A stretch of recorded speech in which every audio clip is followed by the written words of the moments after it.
कहानी की शुरुआत होती है घने जंगल के बीचों बीच एक बड़ी नदी से, जहां जेफ नाम का एक आदमी अपने कुछ साथियों के साथ इसी नदी में आगे की तरफ बढ़ रहा होता है। ये लोग सांपों को पकड़कर उसे शहर में बेचा करते थे, लेकिन आज ये लोग जिस जगह सांप पकड़ने जा रहे थे वो जगह बहुत ज्यादा खतरनाक थी। यहाँ बोट का कैप्टन भी जेफ से कहता है कि जिस जगह तुम लोग जा रहे हो वो जगह श्रापित है और जहरीले सांपों से भरी हुई है, और मैंने सुना है कि वहाँ क्रिम्सन नाम का एक बहुत ही बड़ा एनाकोंडा रहता है। जो भी उस जगह पर जाता है वो एनाकोंडा उसे मार देता है। लेकिन जेफ मुस्कुराते हुए बोट के कैप्टन से कहता है कि बस तुम मुझे वहां तक पहुंचा दो, वहां तुम्हें तुम्हारे पैसे मिल जाएंगे और तुम अपनी बोट को लेकर वापस आ जाना। जेफ सांपों को पकड़ने का एक एक्सपर्ट शिकारी था और आज जेफ खास उस क्रिम्सन एनाकोंडा को पकड़ने के लिए इस जंगल में आया था। कुछ देर बाद ये लोग उस जगह तक पहुंच जाते हैं और यहाँ बोट का कैप्टन जेफ से ज्यादा पैसे मांगने की डिमांड करता है, क्योंकि ये एक बहुत खतरनाक जगह थी और यहाँ तक किसी को पहुंचाना एक बहुत ही बड़ा रिस्की काम था। जेफ भी इनकार नहीं करता और वो जेब से पैसे निकालकर उसे दे देता है। लेकिन जैसे ही बोट का कैप्टन पैसे लेने के लिए दोनों हाथ आगे बढ़ाता है, तब जेफ जानबूझकर पैसे नीचे गिरा देता है, जिसे खुशी खुशी बोट का कैप्टन उठाने लगता है। पैसे उठाने के बाद जब वो मुस्कुराते हुए जेफ की तरफ देखता है, तब जेफ उसके गले में चाकू घोंपकर उसे मार देता है और बेरहमी से उसका गला काटकर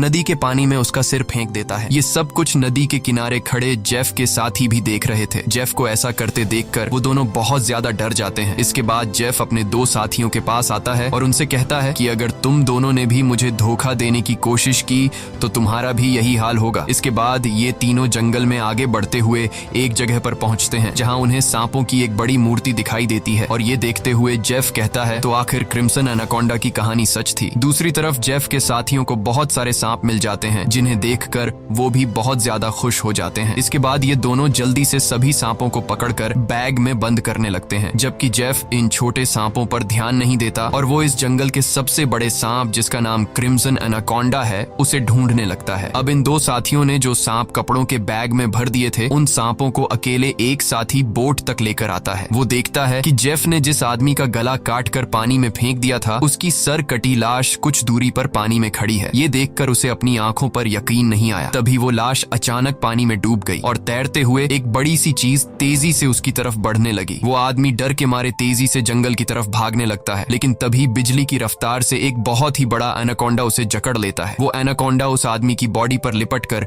उसकी हड्डियां तोड़ देता है और अपना बड़ा सा मुंह खोलकर उसे खाने लगता है। दूसरी तरफ हम उस आदमी के दूसरे साथी को देखते हैं, जो सांपों से भरे एक बैग को लेकर जंगल में आगे की तरफ बढ़ रहा होता है। तभी वो अचानक एक जगह पर रुककर कुछ ऐसा देख लेता है जिससे वो बहुत ज्यादा डर जाता है। असल में उसने उसी बड़े एनाकोंडा की बॉडी को रेंगते हुए देख लिया था। जैसे ही वो एनाकोंडा एक पेड़ पर चढ़ रहा था, तो उसके पेट को देखकर साफ लग रहा था कि उसने किसी इंसान को जिंदा निगल लिया है। अब इससे पहले कि वो आदमी अपनी जान बचाकर भाग पाता, तभी वो एनाकोंडा उसके साथी की लाश को उगल देता है। इसके बाद वो सांप उस आदमी को भी पकड़ लेता है। वो सांप उस आदमी को जकड़कर जोर से दबाता है और पेड़ से लिपटकर उस आदमी को भी खाने लग जाता है। ये सब कुछ ही दूर से जेफ भी देख रहा होता है और ये देखकर जेफ अपने साथी को बचाने के बजाय खुश हो रहा था, क्योंकि जेफ भी यही चाहता था कि कोई उस सांप का चारा बन जाए और जब चारे को खाते समय सांप का ध्यान भटक जाए, तब जेफ सांप को बेहोश करके मार दे। इसके बाद जेफ अपना शॉटगन निकालकर सांप को बेहोश करने ही वाला था कि तभी अचानक जंगल के सभी जानवर और बर्ड्स शोर मचाने लगे, जिनकी आवाज सुनते हुए वो एनाकोंडा अपने शिकार को ऐसे ही छोड़कर चला जाता है। आखिर कुछ तो ऐसा था जिससे जंगल के सभी जानवर डर रहे थे। अब यहाँ सीन कट होता है और हमें एक सर्कस शो दिखाया जाता है। ये सर्कस अब बंद होने के कगार पर था। कोई भी इस सर्कस को देखने का इंटरेस्ट नहीं रखता था। यहाँ सर्कस के मालिक के पास बिली यांग नाम का एक लड़का आता है, जो सर्कस के मालिक को पैसों से भरा हुआ एक सूटकेस देकर सर्कस में काम करने वाले सभी लोगों को खरीद लेता है, क्योंकि उसने थाईलैंड जाकर एक नया सर्कस खोलने का प्लान बनाया हुआ था। सर्कस के लोग बिली यांग के पास इतने सारे पैसे देखकर परेशान हो जाते हैं, क्योंकि आज से कुछ साल पहले बिली यांग बहुत गरीब हुआ करता था। वो भी इन लोगों के साथ मिलकर सर्कस में काम किया करता था, लेकिन पता नहीं कि बिली यांग अब कौन सा ऐसा काम करने लगा जिससे वो रातों रात इतना अमीर हो गया। अगली सुबह बिली यांग बोट के जरिए सभी लोगों को थाईलैंड ले जाने का प्लान बनाता है। अब क्योंकि बिली यांग ने इन सभी लोगों को खरीद लिया था, इसलिए ये सभी उसकी बात मानकर बोट में बैठ जाते हैं और बोट का कैप्टन बोट को चलाने लगता है। रास्ते में बिली यांग बाथरूम में छिपकर किसी को कॉल करता है और कॉल पर वो सामने वाले से कहता है कि डिलीवरी तैयार है, जल्द ही मैं इन लोगों को लेकर तुम्हारे पास पहुंच जाऊंगा। बिली यांग की इन बातों से हमें पता चलता है कि वह बोट पर मौजूद लोगों के साथ कुछ गलत करने वाला है। कुछ दूर आगे जाने के बाद ये लोग देखते हैं कि आगे का रास्ता बंद है, जहां लकड़ी और कई सारे कंटेनर्स रखकर किसी ने रास्ता रोक दिया था। तब बोट का कैप्टन कहता है कि हम दूसरे रास्ते से जा सकते हैं, लेकिन उस रास्ते से जाते हुए हमें थाईलैंड पहुंचने में बहुत टाइम लगेगा। इसलिए बिली यांग को कैप्टन का आइडिया पसंद नहीं आता। वो कैप्टन को धमकी देता है कि जो भी हो हमें वक्त पर थाईलैंड पहुंचना है, क्योंकि वहां हमारा शो है जिसके पैसे मैं एडवांस ले चुका हूं। अगर हमने शो नहीं किया तो हम बर्बाद हो जाएंगे। कैप्टन कहता है कि अगर तुम लोग लंबे रास्ते से नहीं जाना चाहते तो फिर हमारे पास यही एक रास्ता है। वह कहता है कि हम इन सारी चीजों को बॉम्ब से उड़ा देंगे और अपना रास्ता बनाकर यहाँ से निकल जाएंगे। बिली यांग को कैप्टन की बात ठीक लगती है और वो इसके लिए तैयार हो जाता है, लेकिन उन्हें पता नहीं था कि ये लोग कितनी बड़ी गलती करने जा रहे हैं। इसके बाद ये लोग कंटेनर्स के पास बॉम्ब रखते हैं और फिर उन्हें रिमोट से उड़ा देते हैं। ऐसा करने से उनका रास्ता तो साफ हो गया, लेकिन धमाके की वजह से ढेर सारे सांप उनके बोट पर गिर जाते हैं, क्योंकि उन सभी कंटेनर्स में सांप भरे थे। डर के मारे ये लोग यहाँ वहाँ भागने लगते हैं। अब पूरी बोट सांपों से भर चुकी थी और ये सांप बोट पर मौजूद लोगों को डसने लगते हैं। यहाँ लेनी नाम की एक लड़की समझदारी से काम लेते हुए पाइप के जरिए प्रेशर से पानी खोल देती है और अपने आसपास जितने भी सांप होते हैं सबको बोट से नीचे पानी में गिरा देती है। बिली यांग डर के मारे बोट के बाथरूम में छिप जाता है, लेकिन तभी अचानक बाथरूम की छत टूट जाती है और बहुत सारे सांप बिली यांग के ऊपर गिर जाते हैं। उनसे बचने के लिए वह नदी में कूद जाता है और तैरते हुए किनारे तक पहुंचता है, लेकिन वहां पर भी एक किंग कोबरा उसके सामने आ जाता है। अब इससे पहले कि वो किंग कोबरा बिली को काट पाता, तभी कोई आदमी सांप पर पैर रखकर उसे कुचल देता है और बिली यांग की जान बचा लेता है। यह इंसान कोई और नहीं बल्कि जेफ था। अब जेफ ने बिली की जान बचाई थी, इसलिए बिली उसे अपने बोट पर ले आता है। जेफ यहाँ सभी से झूठ कहता है कि मैं एक वाइल्ड एक्सप्लोरर हूँ और एक एक्सीडेंट की वजह से यहाँ जंगल में फंस गया हूँ। तभी सर्कस के एक आदमी जिसका नाम जियाओ है, उसके कान में तेज दर्द होने लगता है। दर्द इतना ज्यादा था कि वह नीचे गिर जाता है। जब जेफ उसके कान में गौर से देखता है तो उसे पता चल जाता है कि जियाओ के कान में तकलीफ क्यों हो रही है। इसके बाद जेफ अपनी उंगली पर एक कट लगाकर उसे जियाओ के कान के पास ले जाता है और तभी जियाओ के कान से एक पतला जहरीला सांप निकलकर जेफ की उंगली को काट देता है, लेकिन सांप के काटने के बावजूद जेफ को कुछ नहीं होता और वह उस पतले सांप को पानी में फेंक देता है। ये देखकर लेनी बहुत हैरान हो जाती है और सोचने लगती है कि आखिर सांप के काटने के बाद भी जेफ पर जहर का असर क्यों नहीं हुआ। लेनी भी सांपों के बारे में जानकारी रखती थी। वह जानती थी कि एक सांप के जहर से इम्यून होने के लिए इंसान को बहुत सारा सांप का जहर अपने शरीर में डालना पड़ता है, तब जाकर उस इंसान पर सांप के जहर का असर नहीं होता। ये सारी चीज वह बिली यांग को भी बताती है और कहती है, मुझे जेफ ठीक नहीं लग रहा। तुमने भी देखा कि सांप ने उसे उंगली पर काटा, लेकिन जेफ को कुछ नहीं हुआ। लेकिन बिली यांग लेनी की बातों पर ध्यान नहीं देता और कहता है कि हमें जेफ का शुक्रिया अदा करना चाहिए, क्योंकि उसने मेरी और हमारे एक साथी की जान बचाई है। दूसरी तरफ जेफ इस बोट के कैप्टन से मिलता है। जेफ बोट के कैप्टन को ढेर सारे पैसे देकर एक नक्शा दिखाता है और बोट के कैप्टन से कहता है कि अगर तुमने मुझे नक्शे पर बताई गई जगह पर पहुंचाया तो मैं वहां पहुंचकर तुम्हें और भी ढेर सारे पैसे दूंगा। कैप्टन उस जगह का नाम सुनते ही बंदूक उठाकर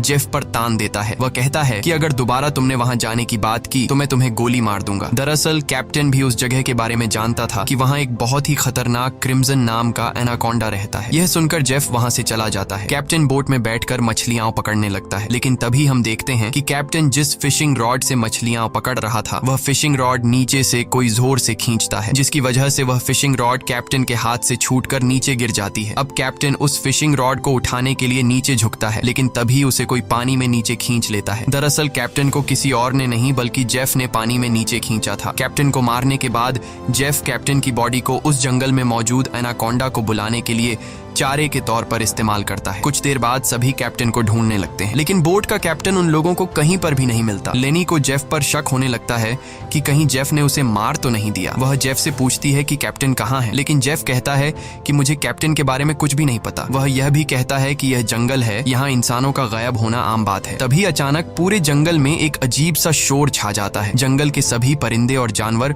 शोर मचाकर भागने लगते हैं। तभी एकदम से उन सबको पानी में कुछ अजीब सी हलचल सुनाई देती है। एक साथी कहता है कि यह आवाज कैसी है। तब जेफ खुश होकर कहता है कि कुछ बड़ा आने वाला है। जेफ की खुशी से यह साफ जाहिर हो रहा था कि जैसे वह इस आने वाले खतरे का इंतजार कर रहा था। तभी हम देखते हैं कि नदी की गहराई में एक बहुत ही बड़ा एनाकोंडा जेफ के लगाए जाल की तरफ बढ़ रहा है। जेफ का लगाया हुआ फिशिंग रॉड जोरों से नीचे की तरफ खींचता है। अब जेफ एनाकोंडा को पकड़ने के लिए फिशिंग रॉड को पकड़ने की कोशिश करता है, लेकिन वह एनाकोंडा इतनी आसानी से जेफ के जाल में कहां फंसने वाला था। तभी वह एनाकोंडा उनके सामने आ जाता है। यह एनाकोंडा आकार में बहुत बड़ा और बेहद डरावना था, जिसे देखकर सबके गले में सांसें अटक जाती हैं। जेफ ने जो फिशिंग रॉड की रस्सी पकड़ी हुई थी, एनाकोंडा उस रस्सी को जोर से खींचता है, जिससे जेफ नीचे पानी में गिर जाता है। वह एनाकोंडा जेफ को पानी में इधर उधर पटकने लगता है, लेकिन जेफ इतनी आसानी से हार मानने वाला नहीं था। वह खुद को बचाने के लिए तैरते हुए उसी नदी में मौजूद एक छोटी बोट पर चढ़ जाता है और एनाकोंडा को पकड़ने वाले जाल की रस्सी को उसी बोट से बांध लेता है। अब वह बोट पर खड़े होकर एक नुकीले औजार से उस एनाकोंडा पर वार करता है, लेकिन उस वार से एनाकोंडा पर कुछ ज्यादा असर नहीं होता। एनाकोंडा जेफ को पकड़ लेता है। वह एनाकोंडा जेफ के साथ साथ उस बोट के ऊपर लिपटकर नीचे पानी में डुबो देता है। दूर खड़े ये लोग यह सब कुछ देख रहे थे और उन्हें लगता है कि जेफ मारा गया, लेकिन अगले ही पल जेफ तैरता हुआ पीछे से वापस बोट में आ जाता है। ये देखकर सभी लोग हैरान रह जाते हैं। अब जेफ फिर से पानी में एनाकोंडा ढूंढने लगता है, लेकिन उसे नहीं पता था कि एनाकोंडा अब पानी में नहीं बल्कि उसके पीछे बोट की छत पर है। एनाकोंडा सबके सामने अपने मुंह से कैप्टन की बॉडी को उगल देता है। ये देखकर बोट पर सभी लोग बहुत डर जाते हैं। ये लोग एनाकोंडा से खुद को बचाने के लिए इधर उधर भागने लगते हैं। वह एनाकोंडा कमरे में बंद सर्कस के 2 साथियों को मारने ही वाला था कि तब भी पीछे से जेफ हाथ में एक नुकीला औजार लिए एनाकोंडा पर हमला कर देता है, जिससे एनाकोंडा और भी ज्यादा गुस्सा हो जाता है और अब एनाकोंडा जेफ की तरफ बढ़ने लगता है। लेकिन जेफ एनाकोंडा से खुद को बचाते हुए उससे छिप जाता है, मगर एनाकोंडा भी जेफ का पीछा नहीं छोड़ता। वह जेफ को ढूंढने के लिए बोट के अंदर घुस जाता है, जहां बोट के अंदर सर्कस के बाकी लोग भी छिपे हुए थे। लकीली एनाकोंडा बिली और डायना को देख नहीं पाता। वह उनके ऊपर से रेंगते हुए खिड़की से होकर बोट से बाहर निकल जाता है। ये सभी लोग बोट के कोने कोने में छिपे हुए थे। एनाकोंडा इन लोगों को ढूंढते हुए जब बाथरूम की तरफ जाता है तो वह एक बच्चे और जियाओ को देखता है। एनाकोंडा तुरंत उन दोनों पर हमला कर देता है, लेकिन यह दोनों खुद को बचाते हुए वहां से निकल जाते हैं। अब उनके पास लेनी भी पहुंच जाती है। जैसे ही एनाकोंडा लेनी पर हमला करता है, तब जियाओ समझदारी से काम लेते हुए एनाकोंडा के सिर के आगे एक मटका लाता है, जिससे एनाकोंडा का सिर मटके के अंदर फंस जाता है। मटके से अपना सिर निकालने के लिए एनाकोंडा तड़पने लगता है और इसी हलचल में यहाँ पर केरोसिन ऑयल का गैलन गिर जाता है। एनाकोंडा अपने सिर से मटके को निकालने के लिए पूरी तरह से बेकाबू हो जाता है। वह यहाँ वहां खुद को मारता है और आखिर में वह अपने सिर को बोट से पटक कर मटके को तोड़ देता है, जिससे उसका सिर आजाद हो जाता है। लेकिन आजाद होते ही पीछे से जेफ एनाकोंडा के गले में रस्सी का फंदा डाल देता है। इससे पहले कि जेफ उस एनाकोंडा को पकड़ पाता, तभी नीचे केरोसिन ऑयल गिरने की वजह से बोट में आग लग जाती है और आग धीरे धीरे बढ़ते हुए बोट में रखे बमों तक पहुंच जाती है, जिससे बोट में ब्लास्ट होने लगते हैं। तभी बोट में एक बहुत ही बड़ा ब्लास्ट होता है। अब बोट पर मौजूद सभी लोग खुद को बचाने के लिए पानी में कूद जाते हैं, लेकिन जेफ ने एनाकोंडा के गले में रस्सी बांधी थी, जिस वजह से वो भाग नहीं पाता और आग में जलकर मर जाता है। ये लोग जैसे तैसे तैरते हुए नदी के किनारे तक पहुंच जाते हैं। जहाज को जलता देखकर बिली यांग रोने लगता है। वह इस वजह से रोता है कि ये लोग अब समय पर थाईलैंड नहीं पहुंच पाएंगे। सर्कस के बाकी लोग बहुत ज्यादा डरे हुए थे, क्योंकि ये सभी जंगल के बीचों बीच थे और अब उनके पास वापस जाने के लिए बोट भी नहीं था। लेनी समझ चुकी थी कि इन सब का जिम्मेदार जेफ है। उसने इनके जहाज को एक जाल के तौर पर इस्तेमाल किया। वह जेफ से कहती है, अगर तुमने ऐसा न किया होता तो यह इतना बड़ा खतरा हम पर न आता। जेफ जवाब में कहता है कि तुम लोग जानते भी हो कि इस एक एनाकोंडा की कीमत कितनी है। अगर तुम लोगों ने इसे पकड़ने में मेरा साथ दिया होता तो आज हम सब करोड़पति होते। पैसों का नाम सुनते ही बिली यांग की आंखें चमक उठती हैं। वह थाईलैंड जाने का प्लान कैंसिल कर देता है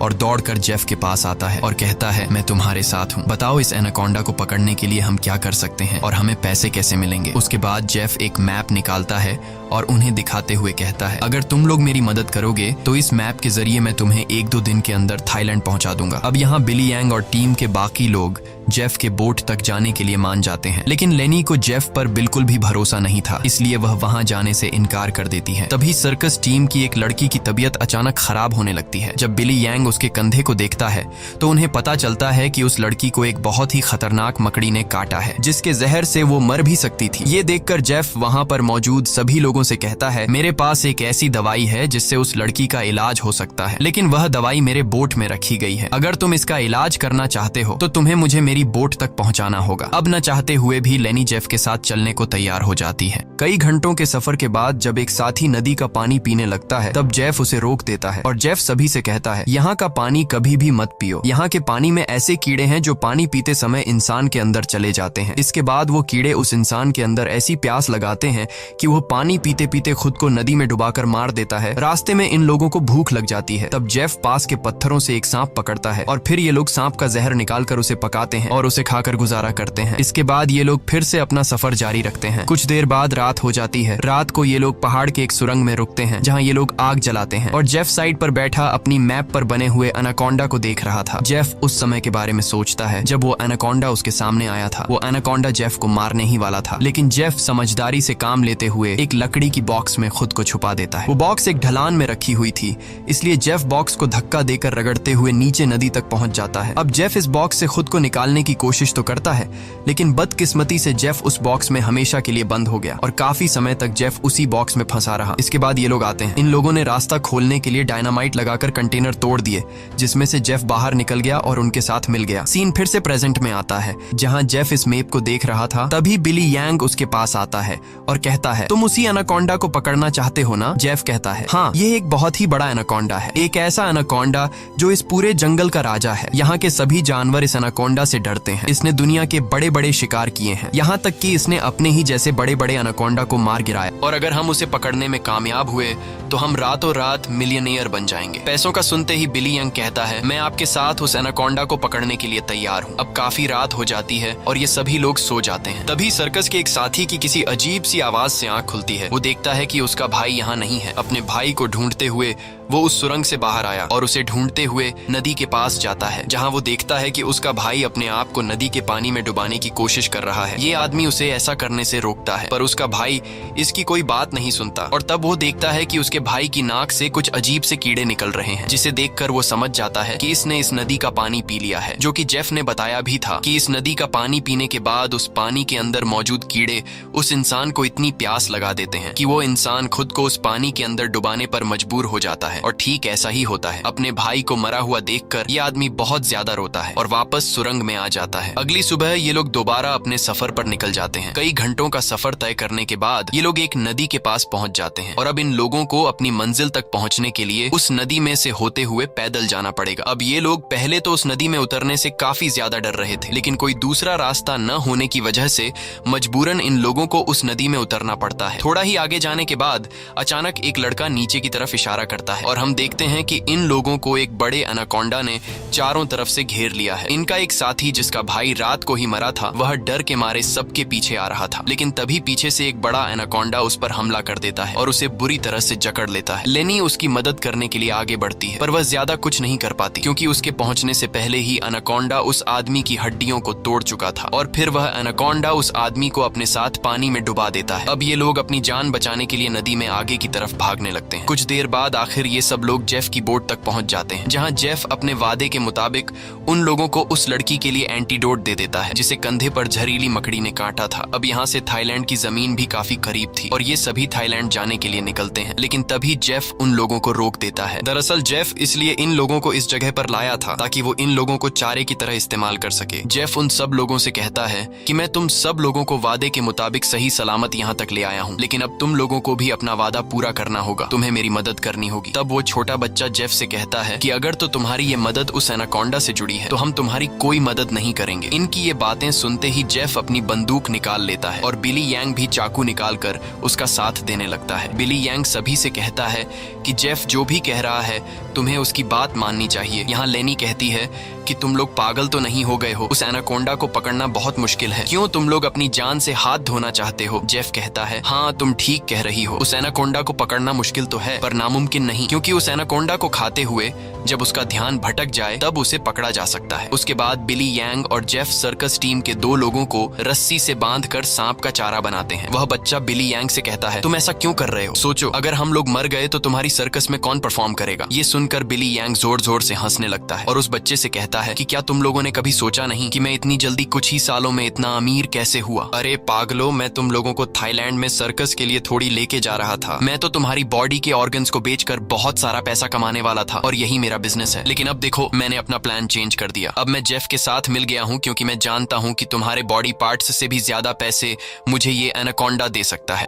दूसरी तरफ जेफ ने उन 2 लड़कियों को भी बांध दिया था और अब वो एक लड़की से बदतमीजी करने लगा था। अब यहाँ वो लड़की समझदारी से काम लेते हुए ऐसा दिखाती है कि वो जेफ का साथ देना चाहती है। जेफ उसकी चाल को समझ नहीं पाता। वो लड़की जेफ के करीब आकर जेफ के बालों में हाथ मारने लगती है और मौका मिलते ही वो लड़की जेफ की पॉकेट से गन निकालकर जेफ पर तान देती है। अब वो लड़की जैसे ही जेफ को शूट करती है तो बंदूक से गोली नहीं चलती क्योंकि उसको बंदूक का लॉक खोलना नहीं आ रहा था। अब जेफ गुस्से में आकर उससे बंदूक छीन लेता है और उसी लड़की पर तान कर उसे मारने ही वाला होता है कि तब तक लेनी ने भी खुद को आजाद कर लिया था और वो एक शीशे के नुकीले टुकड़े से जेफ के पेट पर वार करती है। अब जेफ लेनी को धक्का देकर पीछे धकेल देता है, लेकिन तब वो दूसरी लड़की भी जेफ पर हमला कर देती है और पीछे से लेनी भी जेफ से बंदूक छीनने की कोशिश करती है। इसी हाथापाई में गोली चलने की आवाज आती है, लेकिन पता नहीं चल पाता कि ये गोली किसको लगी। दूसरी तरफ हम उन 2 लोगों को देखते हैं जिन्हें बिली यांग ने एनाकोंडा के लिए चारा बनाया था। वो दोनों बेचारे डर के मारे तड़प रहे होते हैं। कुछ देर बाद एक बड़ा सा एनाकोंडा उन दोनों को खाने के लिए धीरे धीरे उनकी तरफ बढ़ने लगता है, जबकि दूर खड़ा बिली यांग मजे से ये सारा नजारा देख रहा था। बिली यांग इंतजार में था कि कब वो एनाकोंडा उन पर हमला करेगा और मैं रस्सी को खींचकर उस एनाकोंडा को पकड़ लूंगा। लेकिन वो ये नहीं जानता था कि जहां पर वो खड़ा है ठीक उसके ऊपर से एक दूसरा एनाकोंडा उस पर हमला करने के लिए आगे बढ़ रहा है। अब इससे पहले कि बिली यांग उस एनाकोंडा को देख पाता,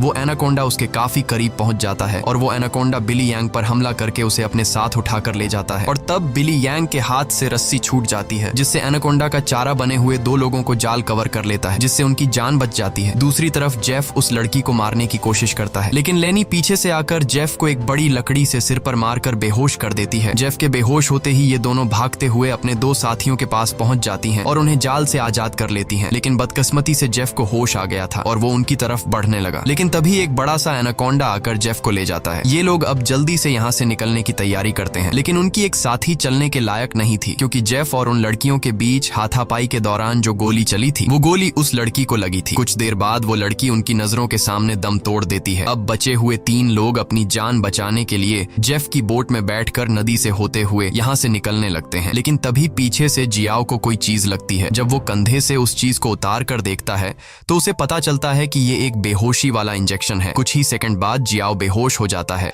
और जियाओ को बेहोश करने वाला कोई और नहीं बल्कि जेफ ही था, यानी उस एनाकोंडा के हमले से भी वो बच गया था और उसने एनाकोंडा का सिर काटकर उसे मार दिया था। अब जेफ उन तीनों को पकड़कर एनाकोंडा के चारे के लिए बांध देता है और उनके चारों तरफ तेज धार वाली लोहे की तार बांध देता है और साथ में वहां पर खून भी छिड़क देता है, जिसके बाद वो उनके जाल की रस्सी को पकड़कर यहाँ से कुछ दूर खड़ा हो जाता है। कुछ देर बाद कई सारे एनाकोंडास खून को सूंघते हुए उन तीनों की तरफ बढ़ने लगते हैं। ये तीनों बहुत ज्यादा डरे हुए होते हैं और उनको अपनी मौत आंखों के सामने नजर आ रही होती है। ये सभी एनाकोंडास उन तीनों को मारने के लिए उनके काफी करीब पहुंच जाते हैं, लेकिन तभी एक बार फिर से जंगल के सभी जानवर शोर मचाकर भागने लगते हैं और यहाँ पर मौजूद सभी एनाकोंडास भी किसी को देखकर एक एक करके भागने लगते हैं। लेकिन एक एनाकोंडा अभी भी उन तीनों को मारने के लिए रुका हुआ था, पर तभी वहां पर क्रिम्सन एनाकोंडा आ जाता है और वो उस अकेले रुके हुए सांप पर हमला करके उसे एक ही झटके में मार देता है। यहाँ हम उस क्रिम्सन एनाकोंडा को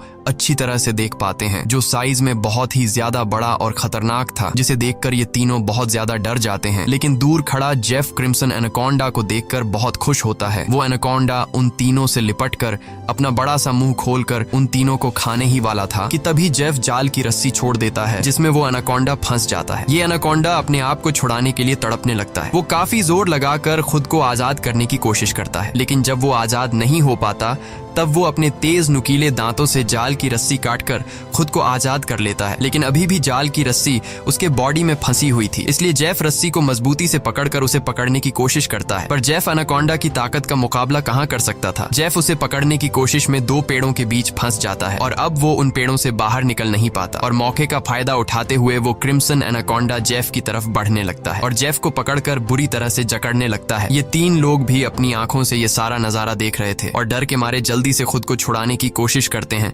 क्योंकि उन्हें पता था कि जेफ के बाद उनकी बारी है। ये लोग खुद को छुड़ाने का हर मुमकिन तरीका अपनाते हैं, लेकिन ये लोग उस जाल से निकल नहीं पाते। तभी वो छोटा लड़का अपने आप को बचाने के लिए अपने दांतों से जाल की रस्सी काटने में लग जाता है और काफी कोशिश के बाद वो रस्सी का कुछ हिस्सा काट लेता है। अब थोड़ी ही रस्सी बची थी, इसलिए वो अपने दांतों की पूरी ताकत लगाकर रस्सी को काटने लगता है, जिससे उसके दांतों से खून आने लगता है। यहाँ क्रिम्सन एनाकोंडा जेफ को बुरी तरह से जकड़ लेता है और वो जेफ को दबाकर उसकी हड्डियां तोड़ने लगता है। लगता है, जिसके बाद वो क्रिम्सन एनाकोंडा जेफ को भी जिंदा निगल लेता है। दूसरी तरफ वो बच्चा अपने दांतों से रस्सी तोड़ने में कामयाब हो जाता है और वो उन दोनों को भी आजाद कर लेता है और ये लोग नदी की तरफ भागने लगते हैं। लेकिन जेफ को मारने के बाद अब वो क्रिम्सन एनाकोंडा उनके पीछे पड़ जाता है। ये दोनों एक पेड़ के पीछे छिप जाते हैं, जबकि वो बच्चा एक लकड़ी के बॉक्स के अंदर खुद को छिपा लेता है। पर एनाकोंडा उसे देख लेता है और अब वो एनाकोंडा धीरे धीरे उस बच्चे की तरफ बढ़ने लगता है। बच्चा पूरा जोर लगाकर उस कंटेनर से बाहर निकलने की कोशिश करता है, लेकिन उस कंटेनर के दूसरी तरफ का दरवाजा बंद था। वो बच्चा चिल्लाकर उन दोनों से मदद के लिए पुकारता है और वो एनाकोंडा भी अब बच्चे के काफी करीब आ चुका था। अब इससे पहले कि एनाकोंडा उस बच्चे को मार पाता, तभी बाहर से जियाओ कंटेनर का दरवाजा तोड़कर उस बच्चे को बचा लेता है।